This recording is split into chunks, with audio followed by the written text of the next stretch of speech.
lapor karena Politeknik Penerbangan Makassar serta 15 sampai lengkap siap mengikuti pembelajaran. Sebutkan di bawah. Iya kan? Ya kan?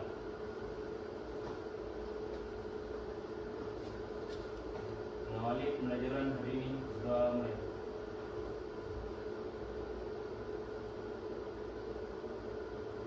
Sudah selesai. Selepas gerak. Ya. Assalamualaikum warahmatullahi wabarakatuh. Waalaikumsalam warahmatullahi wabarakatuh.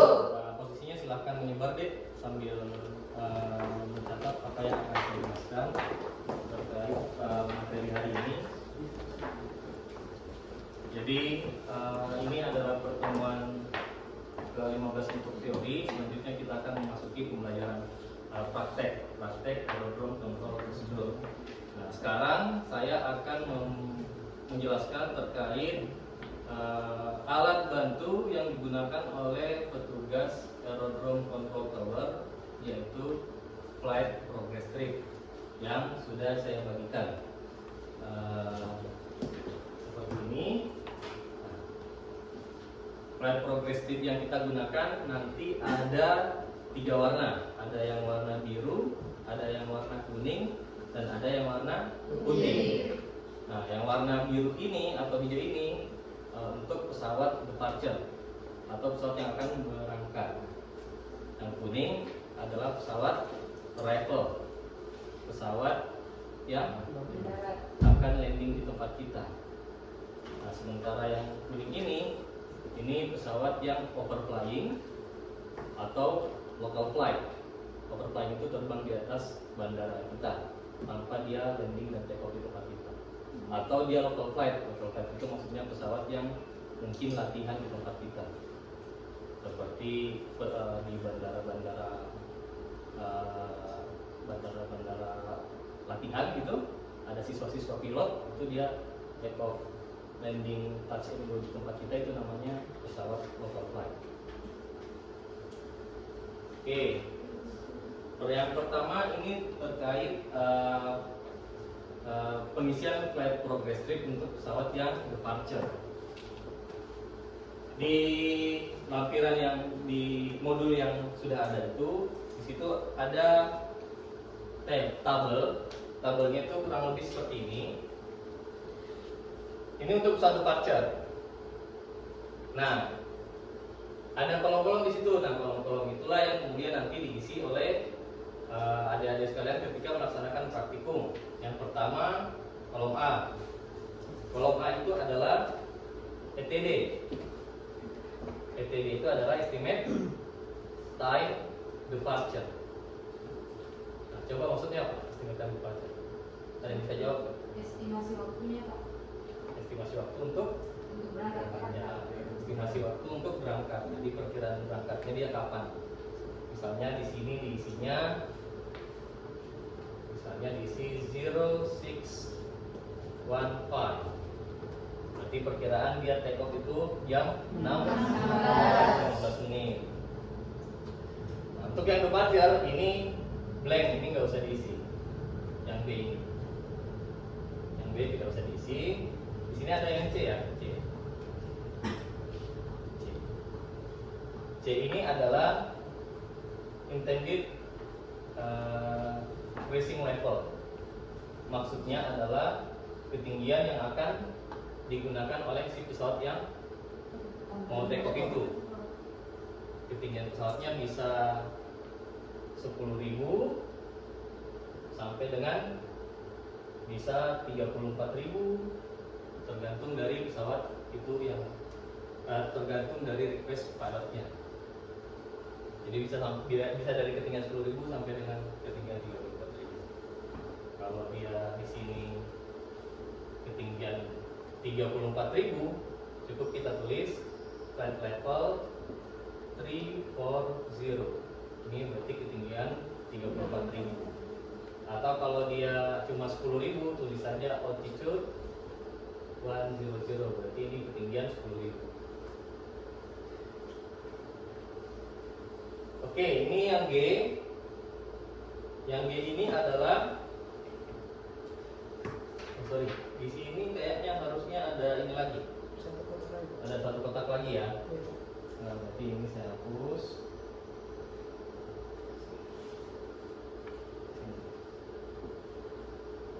Oke. Di sini harusnya ada E dan R. E dan R. Nah, E-nya itu apa? E-nya itu adalah type, speed, and wake turbulence. Type itu maksudnya tipe pesawat yang akan kita kendalikan, yang akan menjadi traffic di kita. Misalnya tipe pesawat, coba sebutin salah satu contoh tipe pesawat apa? Boeing 777 misalnya ya, garis miring. Speednya ini bisa misalnya 300 knots. Nah, 300 terus garis miring lagi, terus wake turbulence-nya H, berarti wake turbulence-nya besar. Nah, yang F ini adalah aircraft identification call sign. Contoh aircraft identification call sign misalnya pesawat Garuda. Garuda itu singkatannya Indonesia 123 misalnya. Atau bisa juga registrasinya misalnya Papa Kilo, misalnya ya Papa Kilo Alpha 5 Mike misalnya. Ini aircraft identification. Nama pesawatnya, ya, nama pesawatnya. Oke, selanjutnya yang kolom ini adalah ini runway news. Runway news apa maksudnya?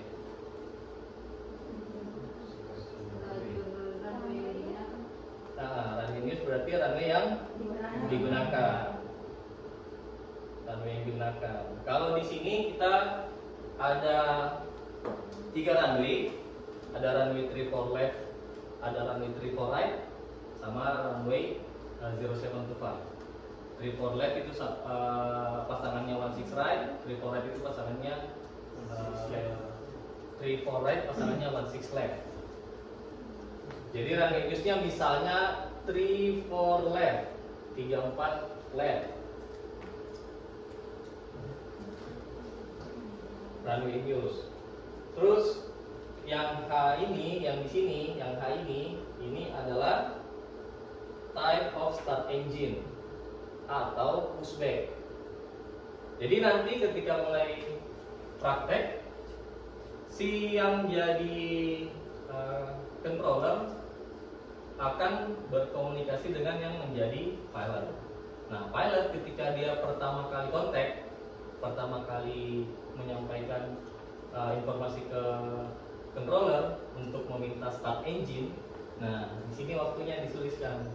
Misalnya dia start engine di pukul 06, misalnya 06.10 misalnya.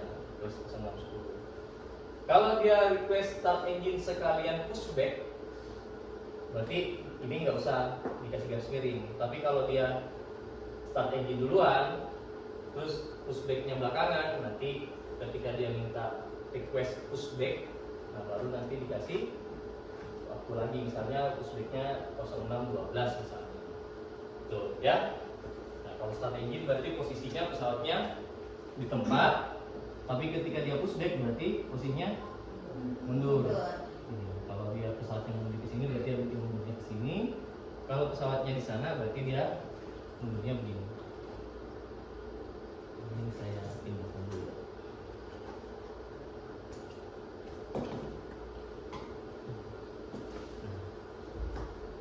Pushbacknya tergantung dia menggunakan runway apa. Kalau runway yang digunakan sebelah sini, berarti pushbacknya heading to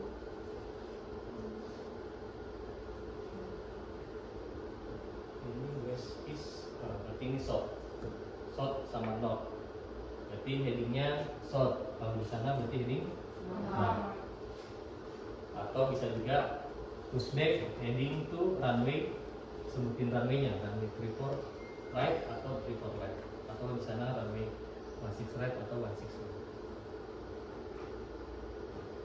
Itu tadi time untuk pushback. Selanjutnya adalah time taxi.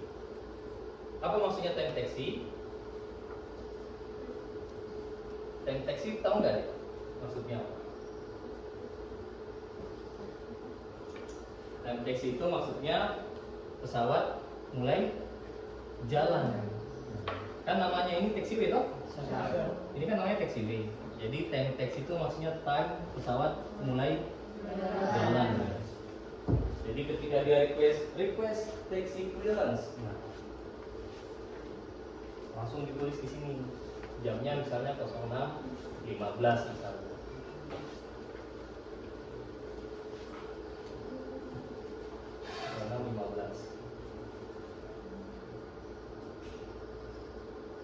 Pesan terakhir ini adalah, nah ketika taksi kan seperti ini deh ya. Nanti kan taksi begini nih, misalnya namanya infrared ya. Taksi sini, terus di sini. Nah, pesawat nggak mungkin dia masuk ke dalam runway tanpa izin. Kenapa? Karena ini critical position. Takutnya ada pesawat yang mau landing dari sana, nggak kelihatan dia, jadi nggak boleh masuk sampai dengan dapat instruksi dari air traffic controller. Nah, ketika dia sudah boleh masuk sini, nah masuk sini. Nah, ketika kita memberikan clear for takeoff, nah di sini tulisnya. Nih. Sini. Misalnya di sini 06 minta deteksi ya. Deteksi berarti misalnya 06.20. Ini time untuk dia take off. Atau kata lainnya airborne time. Apa itu? Yang ini kan tadi apa ini? Estimate ya. Estimate itu bisa maju bisa mundur. Bisa maju bisa mundur. Perkiraan, estimate itu perkiraan. Jadi bisa jadi sesuai dengan airborne time atau tidak. Iya. Jadi itu Pak bisa lakukan misalkan dia tuh pesawat 15, tapi biasa di tidak apa itu di sini videonya. Kalau pesawat, nah, jadi informasinya ini kan dari briefing office nanti menyampaikan data ke bawah. Bahwa pesawat ini dia estimate berangkatnya jam segini, estimate berangkatnya jam segini. Nah, biasanya informasi yang sudah diterima itu informasi yang tidak jauh dari situ harusnya, tidak jauh dari situ. Karena kalau misalnya jauh, misalnya nih ya, dia sudah declare saya estimasinya jam segini, terus tiba-tiba misalnya engine-nya rusak segala macam, itu pasti diinfokan ke petugas aeroplane control tower untuk kemudian di cancel. Jadi nanti stripnya itu di drop dulu, gitu. Jadi tidak digunakan sampai dengan dia mendapatkan airborne estimate yang baru. Itu ya. Ini untuk pesawat yang departure. Jadi ketika dia airborne time, yang take off, nah nanti dari kita yang aerodrome control tower ini, nanti kita pindahkan tanggung jawab kita, mendelegasikan tanggung jawab kita ke approach control prosedur. Jadi unit kita ini kan aerodrome control tower, wilayah tanggung jawab kita itu pesawat yang ada di sekitar bandara saja. Ketika pesawatnya sudah tinggi, itu sudah bukan tanggung jawab kita. Jadi kita suruh dia untuk bukan kontak kita lagi, tapi kontak ke unit selanjutnya. Oke, untuk yang departure ada pertanyaan? Belum ada? Oke, kalau belum ada, yang departure tadi sudah dicatat ya? Nah, kita lanjut ke yang arrival.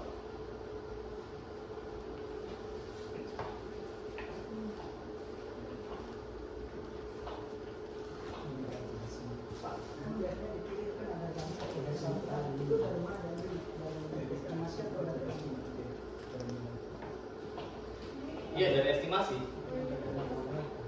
Estimate. Nah, itu biasanya kalau yang arrival, pesawat yang arrival kan nanti dari tower kan ada actual time arrival. Ketika dia landing, nanti ada data yang dimasukkan di ATC control, ATC system. Nah, ATC system ini ngelink dengan yang ada di terminal, yang papan informasi yang pesawat landing kayak gitu. Nanti ngelink di situ.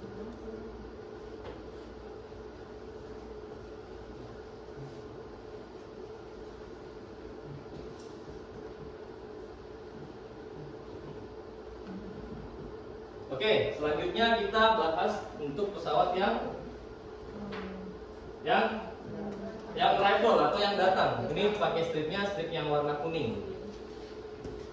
Pakai stripnya strip yang warna kuning. Nah, itu kurang lebih hampir sama tadi dengan pesawat yang departure. Nah, untuk pesawat yang arrival di sininya kan tadi yang departure itu estimate time departure. Kalau yang arrival berarti? Nah, berarti estimate time arrival, perkiraan dia sampai di bandara kita. Misalnya estimate-nya jam 06.20 misalnya. Ini biasanya kalau yang time ini bukan kita sebagai aerodrome controller yang isi, tapi sudah terinfokan dari unit yang memegang pesawat ini sebelumnya. Terus, nah khusus yang arrival tadi kan, kalau yang departure tadi kolom ini kosong ya, kolom ini kosong. Tapi kalau yang arrival di sini diisi. Apa isi di kolom ini? Time first contact. Apa maksudnya time first contact? Pertama kali kita lepas tanggung jawab dari unit sebelumnya. Ada yang lain? Pertama kali menghubungi unit ini. Ya, ini adalah time pertama kali dia kontak ke kita sebagai aerodrome control tower. Time pertama kali dia kontak kita. Jadi misalnya dia masih ketinggian 3.000 atau 4.000, ini sudah menuju mendarat ya. Dia kontak kita, Seahorse Tower, misalnya dia call sign-nya Lion 787 misalnya. Seahorse Tower Lion 787 position on final runway 4 gitu misalnya. Nah, ini ditulis di sini. Oh, dia sudah kontak jam 06. Selanjutnya sama seperti tadi, ini juga ketinggian ya. Dia kan ketika kontak kita, dia akan menginformasikan juga ketinggiannya dia. Misalnya dia maintain 3.000 feet atau maintain 2.000 feet. Nah, di sini ditulis nanti 2.000 misalnya, 1.000. Ini ketinggian. Selanjutnya adalah sama seperti tadi. Di sini juga sama, itu tipe pesawat, misalnya Boeing 777. Terus wave turbulence-nya misalnya H, sama speednya 300 misalnya. Di sini juga sama yang tadi. Tadi ini misalnya tadi Indonesia tadi ya, contohnya ya. Misalnya contohnya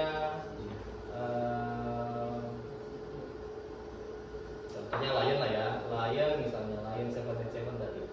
Lion 787. Selanjutnya adalah tadi yang di sini, yang kolom ini. Kalau yang departure tadi apa? Runway used for takeoff. Ya, runway used for departure atau runway used for takeoff. Nah, kalau di sini dia menjadi runway used for arrival atau for landing ya. Jadi runway used yang akan digunakan untuk landing. Jadi nanti ketika praktek itu pada umumnya pesawat yang arrival sama pesawat yang akan take off itu biasanya akan menggunakan runway yang sama. Sama. Jadi kalau sini take off-nya, nanti sini kecuali trafficnya padat. Nah, mungkin bisa pakai 2. Tapi kalau trafficnya normal, ya runway yang digunakan biasanya 1 saja. Jadi runway-nya misalnya yang ini landing, ya ini juga yang pakai take off. Kalau kondisi trafficnya normal ya, kecuali dia padat sekali sampai harus menggunakan 2 runway, baru menggunakan 2 runway. Tapi jangan sampai nanti pada saat praktek ada yang menggunakan runway ini untuk take off, ada yang menggunakan ini untuk landing. Jangan ya. Ini potensial konfliknya besar sekali kalau seperti itu. Potensial konfliknya besar sekali karena kalau misalnya ini take off terus ini landing bisa nge-cross kan, makanya sangat berbahaya. Jadi nanti menggunakan runway newsnya 1 saja. Tadi ini runway news for rifle, misalnya 3-4 right ya, misalnya 3-4 right. Terus selanjutnya adalah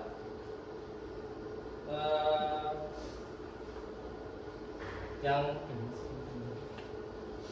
K ini. Nah, kalau bedanya tadi pesawat yang departure itu ada time taxi, ada time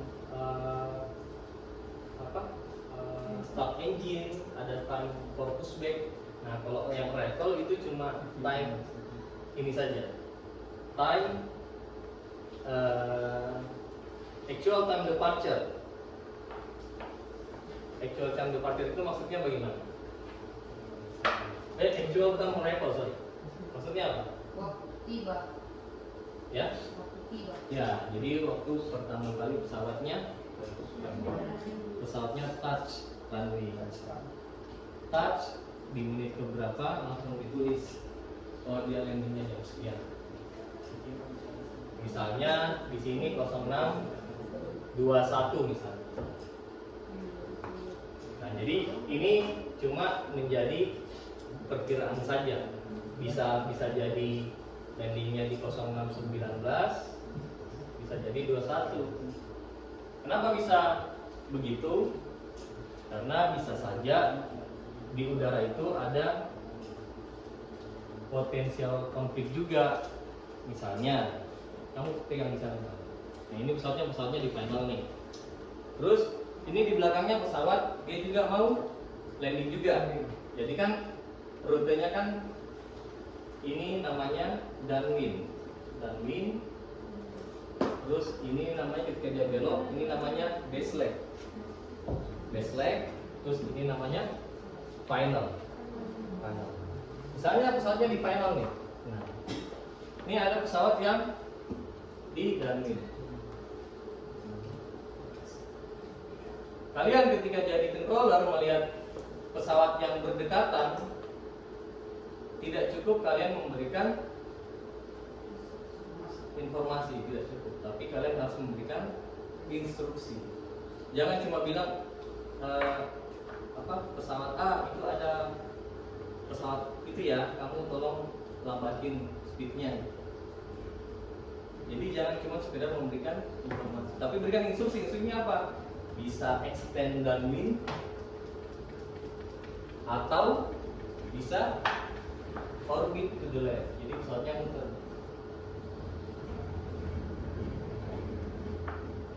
Boleh nggak pesawatnya hold present position? Bisa nggak? Pesawat ini bisa nggak hold present position di udara? Bisa atau nggak bisa? Tidak bisa, karena pesawat nggak mungkin dia begini kan? Nggak bisa. Kecuali itu, misalnya helikopter.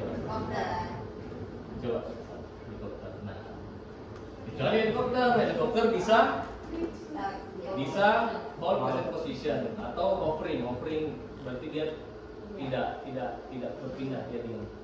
Hovering present position. Nah,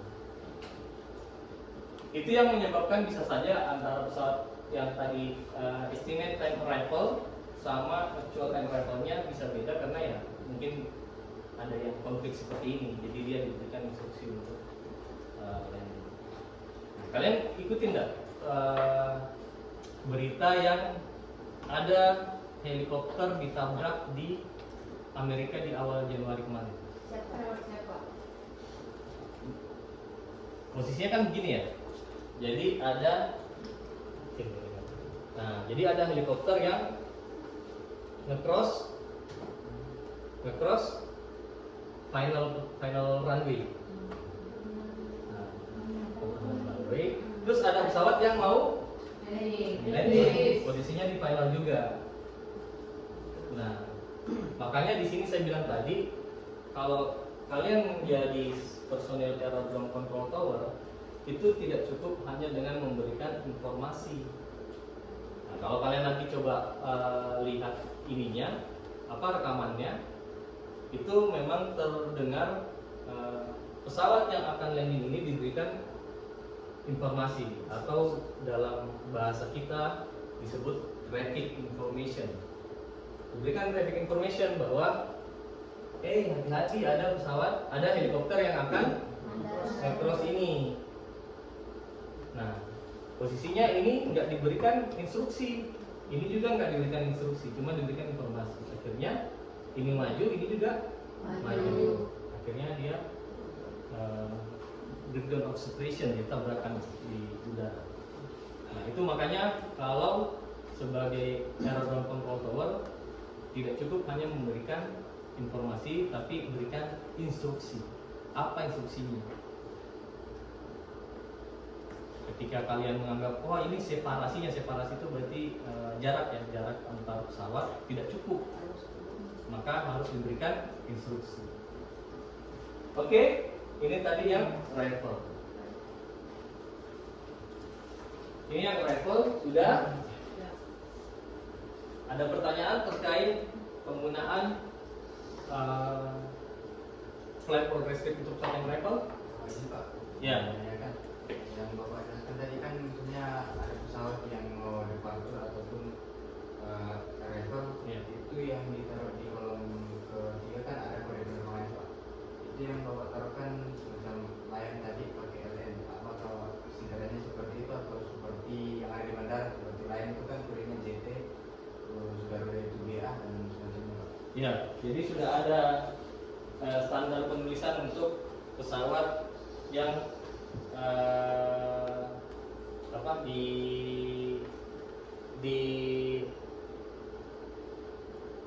di pemanduan lalu lintas penerbangan gitu. Jadi yang yang JT, yang GA itu kalau nggak salah kode IATA. Nah, kode ini kode ICAO. Jadi ini yang digunakan. Dan biasanya menggunakan 3 huruf ini. Science itu LNI, Indonesia itu GIA, Garuda.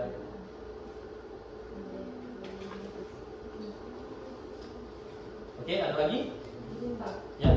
Izin Pak, izin bertanya. Kan tadi Bapak bilang kalau sudah landing, sudah take off itu nanti dialihkan ke unit selanjutnya Pak. Ya. Nah itu kapan waktunya Pak? Apakah kalau sudah take off langsung ganti ke unit selanjutnya, atau kayak itu pesawat dekatin sama bandara selanjutnya dulu baru dikasih informasi? Oh iya, jadi kalau untuk pesawat yang departure, ketika dia take off, as soon as possible, jadi sesegera mungkin dialihkan tanggung jawabnya ke unit lain. Dia kan terbang terus ya, naiknya. Nah, ketika dia naik, bahasanya itu as soon as possible. Jadi segera setelah dia take off, langsung di transfer ke unit selanjutnya. Kenapa kita harus segera transfer ke unit selanjutnya? Karena kita tidak tahu traffic yang ada di unit selanjutnya. Siapa tahu di sana rame, dia harus memberikan instruksi ke pesawatnya untuk belok kiri, belok kanan. Kita tidak tahu trafficnya dia, karena kita di tower itu kan cuma sebatas mata kita aja. Mungkin kita lihat, cuma satu pesawat, tapi kan realnya ini ada ribuan pesawat di atas langit kan. Jadi as soon as possible dia ketika take off, setelah ketinggian 2000 atau 3000 feet, kita langsung transfer ke adjacent unit selanjutnya. Oke? Oke, ini selanjutnya yang strip yang putih. strip yang putih. Strip yang putih itu untuk pesawat yang local flight atau yang overflying. Ya kurang lebih nanti ininya hampir sama, tapi kemungkinan pada saat kita nanti exercise kita akan jarang menggunakan strip putih itu. Kebanyakan yang kita gunakan adalah strip biru dan yang kuning. Nanti kalian bisa pelajari sendiri untuk yang strip putih, yang pesawat local flight. Oke, sampai di sini. Oh iya. Sampai di sini saya harap sudah paham terkait penggunaan stripnya. Jadi ketika kita akan memasuki pembelajaran praktek, tugas Anda sebagai seorang aerodrome controller yang memberikan informasi, memberikan instruksi, memberikan clearance, itu bisa kalian terapkan ketika nanti melakukan simulasi. Oke, kita coba satu orang ikut saya di sini.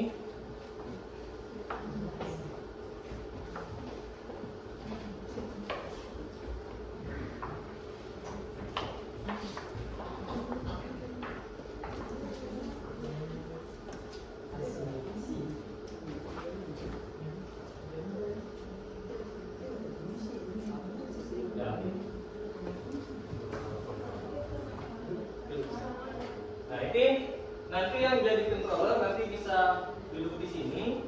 Nah, kalian yang menjadi bertugas sebagai pilot nanti melihat informasi yang ada di display yang ada di atas, ya. Di situ ada informasi terkait wind direction. Apa maksudnya wind direction? Ada yang bisa jawab wind direction itu maksudnya apa?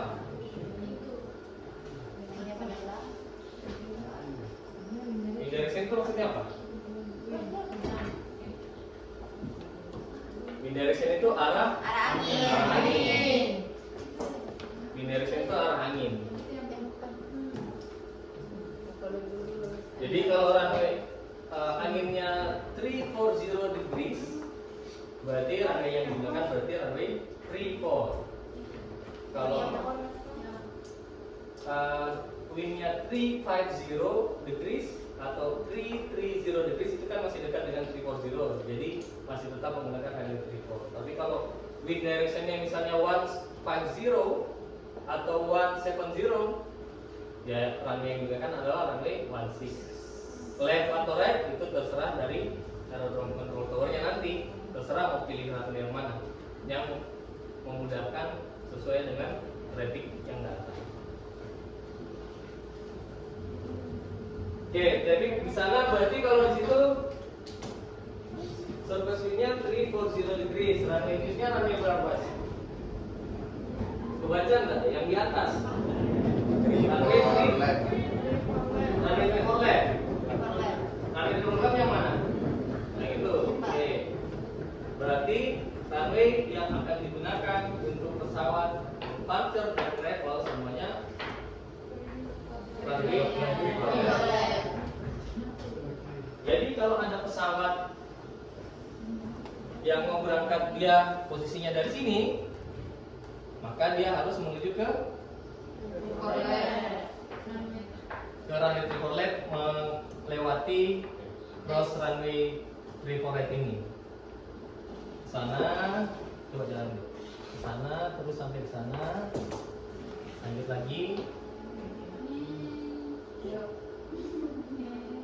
Nah, jadi semua pesawat yang akan take off, mau dia dari east apron atau dari west apron, dari main apron, itu semuanya akan diarahkan menuju ke sana. Kalau cross Pak. Ya. Cross Pak. Nah, itu dia. Karena tadi saya jelasin kalau runway indusnya itu runway 4 left, maka nggak mungkin ada yang take off dan landing di sini kan? Karena runway-nya cuma satu. Jadi nggak masalah. Ya kan itu sudah ada toh tulisannya runway indusnya 34 left yang kecil yang di atas. Jadi runway-nya 34 left. Jadi kalau ada pesawat tiba-tiba landing di sini ya salah dia, bukan salah kita sebagai aerodrome control tower. Karena instruksi kita runway bis kan runway triple.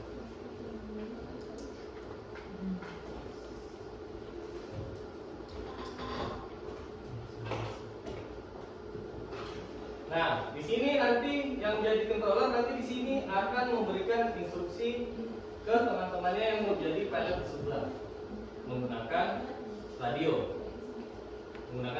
Jadi untuk pesawat yang landing, take off, semuanya dikendalikan dari sini.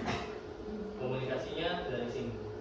Nah, kalau yang sekarang ada, ini ada grafiknya berarti ada 3 pesawat, ada 3 pesawat departure, ada 3 pesawat arrival dan 1 pesawat yang overflying atau pesawat yang local flight.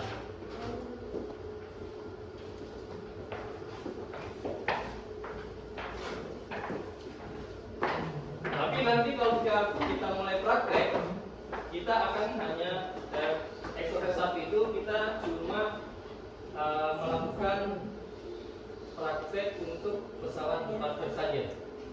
Jadi exercise 1 itu untuk pesawat yang departure saja. Jadi khusus untuk pesawat yang take off saja. Jadi simulasinya itu pesawat arrival itu tidak ada, pesawat yang overflying atau yang local flight itu tidak ada. Itu semua pesawat departure.